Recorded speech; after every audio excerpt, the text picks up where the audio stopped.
주변 목수님들도 좀 소개해 주셨으면 좋겠다. 부탁드립니다. 부탁을 드리면서 식중독 걸려라.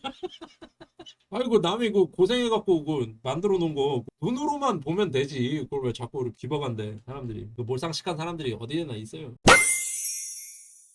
그 어려운 마음을 안고 대구로 갔죠. 역시 대구는 그 데프리카라는 말답게 정말 무지하게 덥더라고요, 진짜. 목수의 길님 목공방에 가서 직접 찍었습니다. 대구에 계신 분들이 혹시나 이 방송 보시면 좀 부탁 좀 드릴게요, 진짜. 그 훔쳐가지 좀 마셔요, 진짜. 그 목수의 길님 얼마나 스트레스를 많이 받는지 그 얘기를 한참 하시더라고, 나를 보고선. 여기도 써놨죠. CCTV 촬영 중. 여기도 써놨잖아요. 훔쳐가면 목을 교환해드리겠다. 왜들 그렇게 훔쳐가는지 모르겠어. 그 힘들게 만들어가지고 이렇게 꾸며놨는데 여기서 이렇게 사진도 찍고 홍보도 하려고 이렇게 딱 해놨는데 여기서 담배나 피고 말이야. 안 좋은 것 같다. 어디에나 부도덕한 시민들이 있어요. 목소의 길림입니다. 요 분이 이제 왼쪽에 계신 분이 목소의 길림. 요게 난데 좀 이상해. 그 자꾸 좀 이렇게 옆으로 얼짱 각도잖아요. 얼짱 각도로 사진을 찍었는데 비열해 보이는 거예요. 내가 마음에 안 들어 내 사진이. 남의 사진은 모르겠고 내 사진이 마음에 안 들어. 그래 한 장 더 찍었지. 한 장 더 찍었더니 더 비열해. 아시겠죠? 제가 왜 선글라스를 끼고 방송을 하는지. 목 하나 없이. 감동이 아니라 센스 뒤진다. 목 하나 없이. 그게 바로 접니다. 여기 이제 왼쪽 끝에 계신 분이 목수의 길림입니다. 저도 그랬고 많은 분들이 조금 헷갈려 하시는데 목수의 길이라고 많이들 생각을 하세요. 뭐 당연히 그렇지. 목수의 길 이러면. 네, 이분의 호가 의길인 거고 목수 일을 하는 의길입니다. 그래서 목수 의길이라고 한사코 주장하시더라고요. 지소님도 뭐 하나 안 가져오셨나요? 저야 뭐 배움을 가져왔죠. 온정을 가져왔고 대구가 광역시잖아요. 제가 지금 살고 있는 데는 그냥 시지 않습니까? 익산시? 네, 확실히 광역시에서 운전하니까 어우 힘들더라고요. 그리고 또 이게 경상도 남자들이 또 이게 한 사나이 하지 않습니까? 승질이 아주 불같단 말이죠. 그래서 제가 목소리 길린 딸 사진 이런 거 동영상에서 좀 봤거든요. 그래서 저는 그 애들 보면 이뻐요. 저희가 애가 없잖아요. 무슨 결함이 있어서 없는 건 아니고 그냥 마누라님이랑 살다 보니까 여기서 미리 얘기하자면 저는 마누라님이랑 혼인신고도 안 했어요. 저는 법적으로 그 수총각입니다.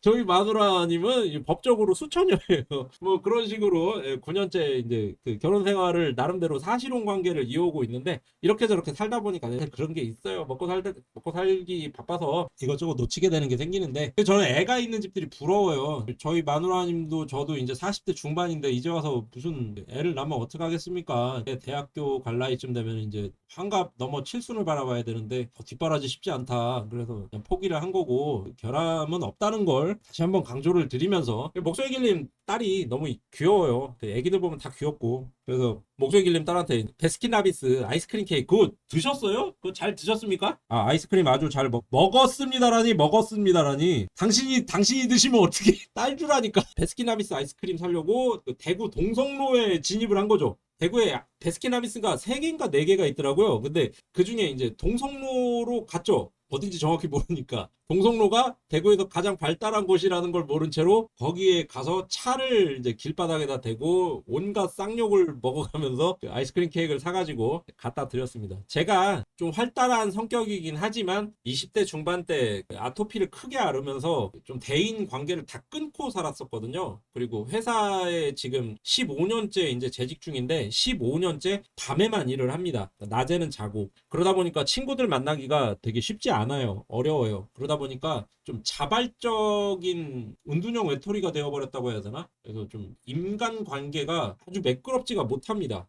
이게 1, 2년도 아니고 15년째 혼자 사니까. 그래서 이번에 이제 목소리 길님 만나고도 사진을 별로 못 찍었어요. 그러니까 나올 때 그냥 집에 갈 뻔했는데 그나마 목소리 길님이 이제 마지막으로 사진 한 장 찍으시죠 해서 요거 2장을 찍은 겁니다. 난 이것저것 많이 찍어 왔었어야 되는데 못 찍겠더라고요 사진이. 그래서 요것도 지지난주에 만났던 스탬페스트님이라고 해서 요분도 여기 가려야겠다 이게. 치워 나는 선글라스 껴야 돼. 이렇게 해서 스태페스트님이랑도 사진을 찍었고 좀 사람들을 많이 만나려고 해요. 좀 더 애가 그걸 다 못 먹잖아요. 그 좀 먹을 만큼만 이렇게 덜어서 주고 또 얼려놨다가 또 주고 그러셔야지. 그렇지 않습니까? 괜찮아요. 맛있게 드셨으면 됐지. 목적이 길면 나중에 이제 그 제가 가서 광어회라도 한 접시 깊이 있게 얘기하고 좀 이렇게 처음 보면 아무래도 좀 어색하니까 이게 몇 번을 봐야 되지 않을까. 계속 한번 찾아가 볼 생각입니다. 목소리 기름도 아이고 고생 많이 하시더라고요. 이번에 느낀 게 되게 많은데 그것 중에서도 특히 그거를 좀 많이 느꼈어요. 제가 지난주에 평상 만들고선 그 단가를 판매 단가를 45만 원 정도 얘기했었잖아요. 목소리 길님이랑 그 얘기했는데 목소리 길님이 있는 그 대구 칠성시장 쪽에 평상만 한평생 해오신 분이 계시대요. 그분을 아시기 때문에 기본 단가가 한 10만 원이면 출고가 된다고 하시더라고요. 배송비는 물론 별도지만. 근데 제가 평상을 짜면서 물건을 구해 보니까 절대 10만 원이 나올 수가 없는 거죠. 왜냐면 단가 자체가 기본 재료비가 14만 원, 15만 원이 나와버리는데 그걸 어떻게 10만 원에 팝니까?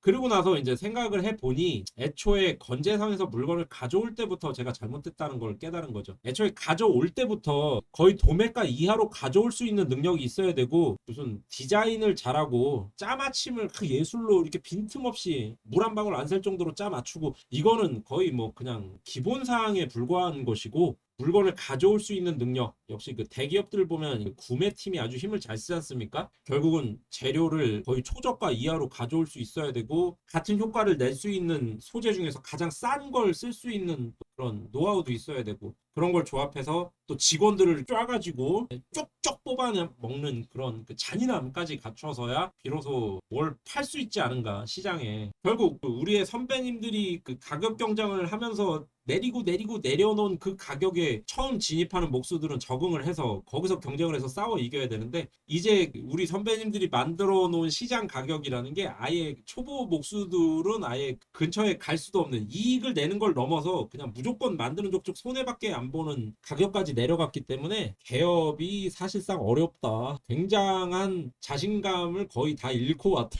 목세길님을 만나서 저도 못 맞춥니다. 예, 못 맞춰. 그걸 어떻게 10만 원? 그렇지 않아도 제가 동네 목공소가 또 있어요.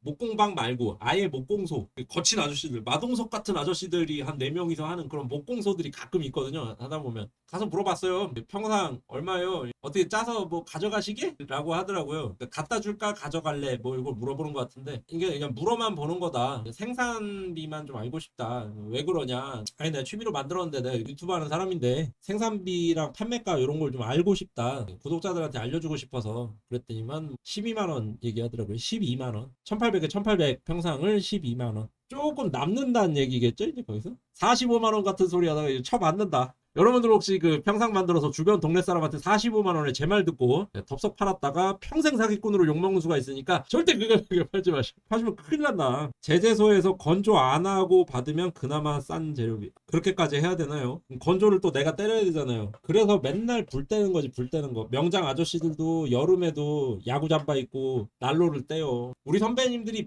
많은 것들을 쌓아오고 많은 토대를 닦고 많은 걸 이뤄서 지금의 생태계를 만들어 놓으셨지만 가격 경쟁을 너무 세게 하셨다. 우리 어떻게 먹고 살 방법이 없게 만들어 놨어. 경쟁이 불가능한 시장을 만들어 놓고 거기서 어떤 싸움을 하고 계신 겁니까 진짜 선배님들은. 정말 나중에는 제가 어떤 생각 갖고 있냐면 여기 뭐 그 감독이아님 같은 분들부터 해가지고 뭐 목공 하시는 분들 많이 있잖아요. 그분들도 다 찾아뵐 생각을 갖고 있고 몇 년이 걸리든 간에 몇 년이 걸려도 반드시 방문한다. 뭐 그런 생각으로 조금씩 들을 생각도 갖고 있고 특히 그 목소리 길님이 그 칠성시장 가구거리라고 아예 그 목공소랑 가구 공방들이 쫙 연결돼 있더라고요. 그 목소리 길님 인맥을 통해서 이렇게 한 분 한 분 소개받아서 제가 이제 매번 광어회를 이렇게 폭력적으로 해서 소개를 받으면 좋지 않을까. 저는 되게 도망 다니는 삶을 살았던 것 같아요. 맨날 한 15년 동안 방구석에 처박혀서 편집 디자인 내가 그냥 제일 잘하는 일을 월급 받는 일로 하면서 그 일로 적금도 붓고 이렇게 유튜브 장비도 사고 차도 사고 결혼도 하고 그렇게 먹고 살다 보니까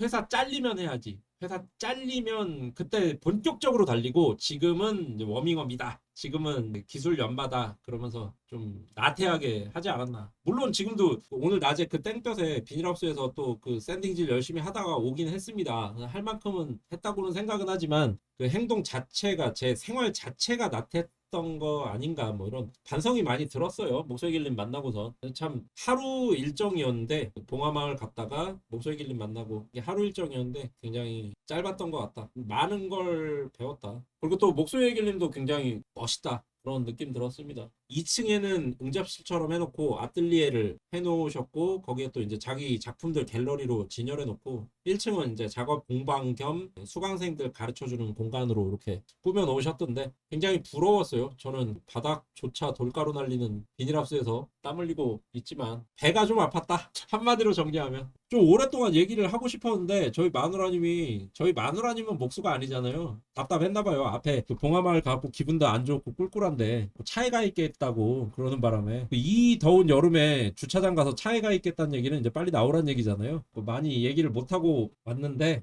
다음에는 한번 각 잡고 제가 여관방을 하나 잡든가 해가지고 저 혼자 가가지고 싹 둘러보고 왔으면 좋겠다. 근데 확실히 덥긴 덥더라고요. 괜히 데프리카가 아니요. 진짜 더워. 목소리 길림도 안 나오시더라고 끝까지.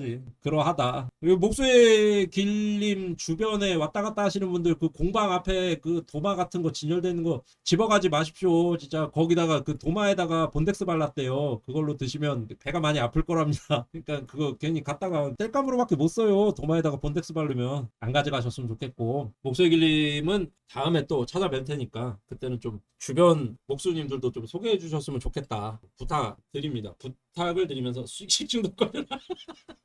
아이고 남이 그 고생해갖고 그 만들어 놓은 거 눈으로만 보면 되지. 그걸 왜 자꾸 이렇게 기버간대 사람들이. 그 몰상식한 사람들이 어디에나 있어요. 아무튼 그렇습니다. 목소리 길림은 앞으로도 더 깊은 관계가 있어야 할 것 같다. 그런 생각이 들었고 요분은 이제 스탬페스티님이고 요분도 조만간 유튜브를 하신대요. 하면 또 제가 또 열심히 홍보해 드리지 않습니까? 같이 했으면 좋겠고 한여름밤의 꿈님도 매번 감사드리고 그렇게 두서없이 오늘은 대본을 못 짰어요. 원래 제가 할 얘기를 간략하게 주제 1, 주제 2, 주제 3 이렇게 시간 순서대로 쭉 가면서 얘기를 하는데 오늘은 그냥 아무것도 없이 그냥 사진만 이렇게 놓고 그냥 떠들어 봤습니다. 더워가지고 지금 굉장히 더워요. 에어컨 온도를 16도로 설정해 놨는데도 지금 후끈후끈합니다. 방이. 여러분들은 어떻게 사시는지 궁금해요. 너무 힘들어요 요즘에. 우리나라가 계절이 5계절이 됐다 그러죠. 원래는 우리나라가 그 4계절의 나라 아니었습니까? 봄, 여름, 가을, 겨울. 근데 우리나라가 5계절이 됐대요. 5계절. 왜 5계절이냐? 봄, 여름, 우기, 여름, 건기, 가을, 겨울 이렇게 5계절이 됐답니다. 이게 봄이랑 가을은 그냥 맛만 보고 넘어가는 거고 이렇게 반짝하고 끝나고 4달 동안 우기, 4달 동안 건기, 4달 동안 겨울 된다. 다 죽었다. 이제 큰일 났다.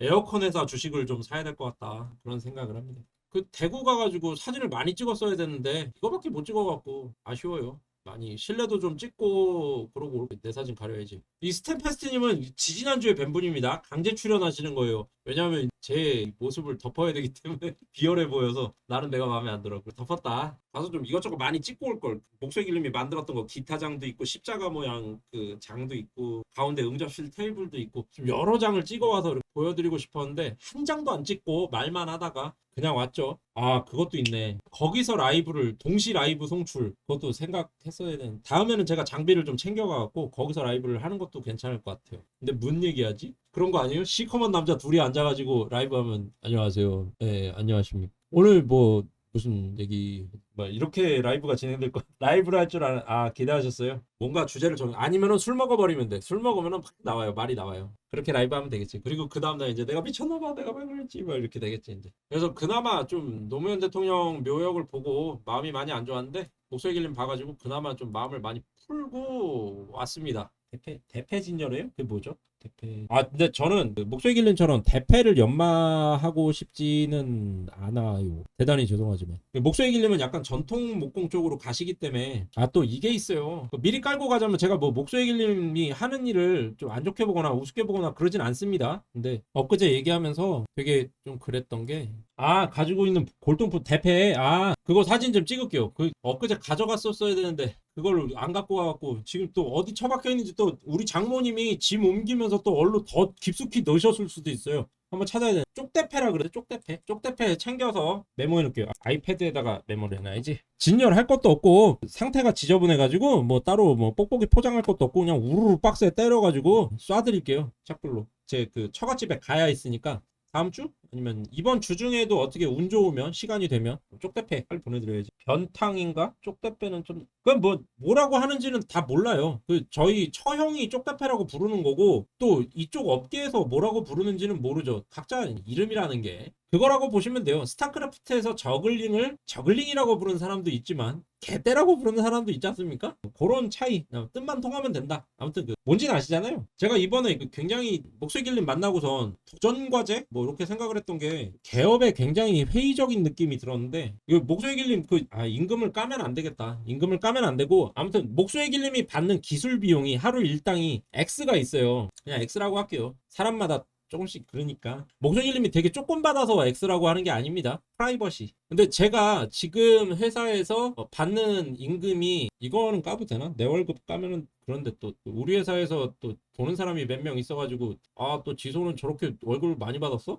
지소는 저거밖에 못 받았어? 그럴 수도 있는데 네 뭐 그냥 대충 깔게요. 제가 지금 회사에서 별도를 제외하고 뭐 이런저런 지원을 제외하고 그냥 순수하게 받는 급여 월 560입니다. 우리 회사는 주 5일째 일을 하고 있고요. 연차를 제가 한 달에 이틀에서 3일을 써요. 그러면 한 달에 일하는 날이 보통 20일이거든요. 19에서 20일인데 계산하기 쉽게 20일로 치고 그러면 내 한 달 하루 페이가 얼마야 도대체? 2일은 2, 2, 4, 2, 8에 16. 28만 원인가요? 계산 빠르신 분들. 제가 하루 일당이 뭐 지금 계산으로 대충 한 28만 원으로 잡혀요. 회사에서 그냥 하던 일 하고 그냥 일반적으로 받는 다른 거 없이 기본으로 받는 돈이. 그리고 제가 인테리어 주말에 지금은 이제 유튜브 한 이후로는 안 나가고 있는데 인테리어 현장에 약간 자랑이 될 수도 있지만 제가 원하면 거의 언제든지 항상은 아니고 웬만해서는 인테리어 현장에 주말에 나갈 수가 있어요. 왜냐하면 주말에는 사람들이 일을 안 하기 때문에 인건비가 조금 비싸고 또 제 처형이나 처남이 다 건축 이쪽에서 종사하고 있는 사람들이라 그리고 동네에도 또 목수님들이 한 두세 분 계시고 그러다 보니까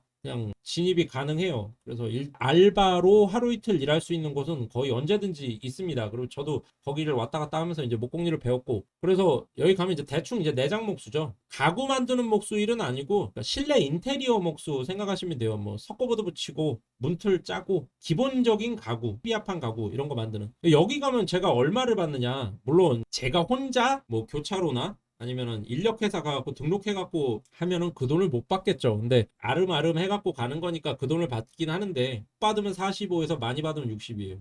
28 맞아? 그러면 이게 내가 회사 다닐 때 받는 페이가 통상 28. 그리고 내가 알바를 뛰면 버는 돈이 45에서 60 사이인데 목수의 길 님이 여 어딘가에 있는 거예요. 근데 제가 목수의 길님이 걸어온 길을 대충 알잖아요. 목수의 길님이 그 목수로 하기 위해서 이렇게 기술을 배우고 지금 무형문화재 그분한테 직접 사사받고 있잖아요. 전통창호. 그러니까 저는 목공 관련된 자격증이 아예 없는 사람입니다. 저는 그냥 사람들을 조금 알고 왔다 갔다 발만 담가보고 뭐 이런 사람이에요. 시시껄렁한 사람이란 말이죠. 저는 목공 업계에서. 근데 목소리 길님처럼 쫙 달려가지고 어느 정도 이력이라는 걸 가진 사람이 페이가 인정을 받지 못한다. 그러면 그러니까 이거는 이제 목소리 길님이 어디 현장에 갔을 때 페이가 이렇다는 얘기가 아니라 목소리 길님이 가구를 만들어서 납품할 때 기술 비용으로 책정하는 비용이 본인이 직접 책정하는 비용이 낮다라는 거죠. 제 옆에서 일한다고요? 제 옆에서 일하면은 잔소리가 느실 거예요. 의외로 일을 잘 못합니다. 제가 영상으로 이렇게 떡떡떡떡 잘라가지고 빨리빨리 돌리니까 일을 잘하는 것 같지. 일자리가 필요하시면은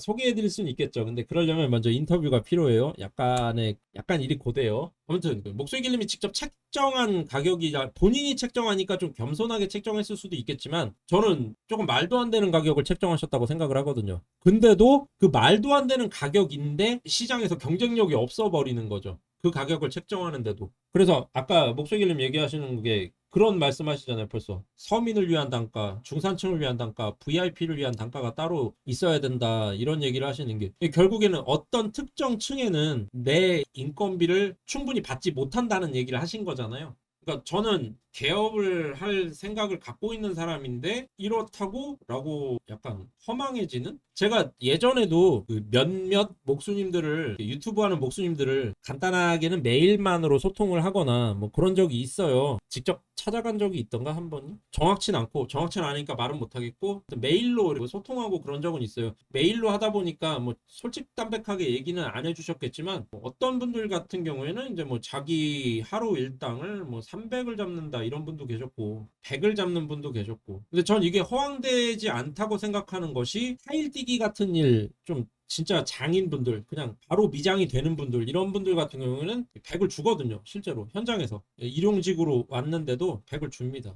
기술직으로 포크레인 같은 거 하루 쓰면은 요즘에 70이에요. 물론 자기 포크레인 갖고 와야 되지만 그러니까 현장 일이 저는 좀 그랬어요. 이게 비용을 받고 가구 일을 하기에는 약간 어려움이 있지 않을까. 어쩌면 그래서 순수하게 가구 만드는 소목 하시는 분들이 많이 없는 거 아닌가 그런 생각도 좀 들고 왜냐하면 같은 노동을 제공하면서도 단지 그냥 내가 전적으로도 아니죠. 전적으로 내가 만들고 싶은 걸 만드는 것도 아니고 고객의 요청에 따라서 어느 정도 내 색깔을 좀 섞는 건데 그거에 대한 비용이 너무 크다. 내가 포기해야 되는 기회비용이 너무 크다. 오히려 전적으로 남이 시키는 걸 해주는 대가로 받을 수 있는 돈이 이거 이상이거든요. 그래서 모르겠어요. 뭐 각자 추구하는 바에 따라서 가는 건데 가구의 단가는 한없이 낮아야 돼. 내 임금도 낮아. 그러면 힘들지. 그래서 고민이에요. 어떻게 할까? 그러니까 지금 저는 아직은 선택권이 있다고 생각하는 게 나름대로 직장 생활이 탄탄하다고 생각을 하고 아직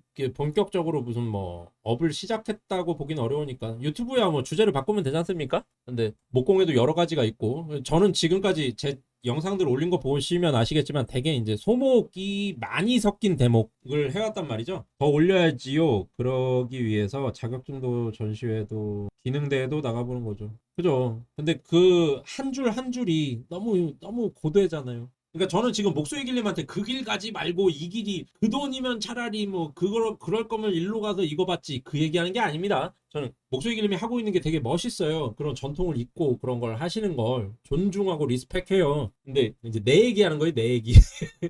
저는 일단 돈을 좀 많이 벌고 싶거든요. 그래서 저는 그런 거 생각했었어요. 순이르님 있잖아요. 순이르님. 순이르님. 순이르님도 대구목공학교 나온 걸로 알고 있던데. 아, 대구목공학교 없어졌대요. 목소리님이 그러던데. 대구목공학교 없어졌대요. 저는 퇴사하면 대구목공학교로 달려가겠다. 원룸 얻어갖고 대구에서 몇 달 살아야지 생각했는데 대구목공학교가 없어졌대요. 나는 퇴사하고 갈 곳이 없어졌어요. 이제 알아봐야 돼 새로. 저는 돈 안 되지만 목공 패도가 되고 싶은. 예, 그쵸. 패왕이 돼야지 패왕.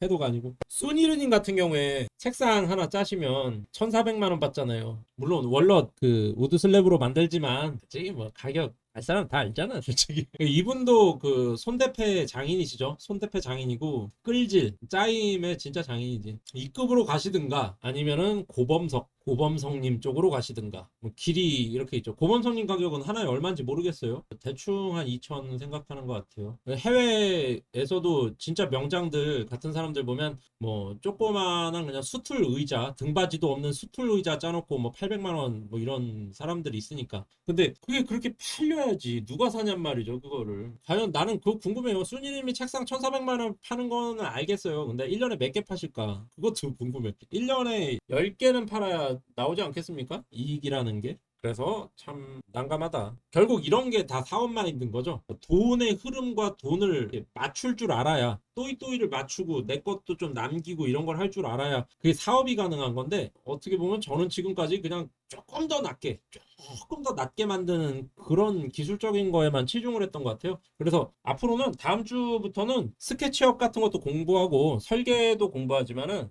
특히 이 사업 그러니까 저는 취미도 돈 벌면서 하는 취미를 하고 싶거든요. 그래서 사업적 측면도 생각을 같이 해봐야겠다. 같이 공부해야겠다. 요 공부 두 개를 12시 이후에 같이 하겠다. 그래갖고 사업을 하실 생각이 있는 분이다. 그러면 같이 공부해가지고 같이 좀 서로 알려주고 A 공부하시고 저는 B 공부해갖고 같이 맞교환 알려주고 이런 식으로 하면은 공부가 더 빠를 거 아닙니까? 일종의 스터디 클럽. 그래서 지금은 뭐 번외로 뭐 프랑스 월드컵이 어쩌고 저쩌고 뭐 페미가 어쩌고 저쩌고 뭐 이승만이 어쨌네 저때 박정희가 실수로 죽었네 뭐 의도적으로 죽었네 그런 얘기하는데 정치 얘기가 해봤자 갈라치기밖에 더 됩니까? 그래서 그런 얘기도 하긴 하겠지만 제가 좀 정치적 인간이라 이제 일부는 뭐 어쩔 수 없이 기다려야 되니까 월드컵을 때릴 것 같고 근데 월드컵도 소재가 별로 없어요. 2부가 이제 뭐 금주의 목공 뭐 이런 식이죠. 테마가 제가 하고 있는 게. 그리고 3부에 이제 번외로 대충 뭐라 쓸데없는 소리 몇 마디 떠들어갖고 뭐 하고 4부로 이제 12시 이후에 그리고 이후에 공부를 좀 하고 싶다. 진짜 먹고 사는 공부, 사업 공부, 세금 공부 뭐 그런 거.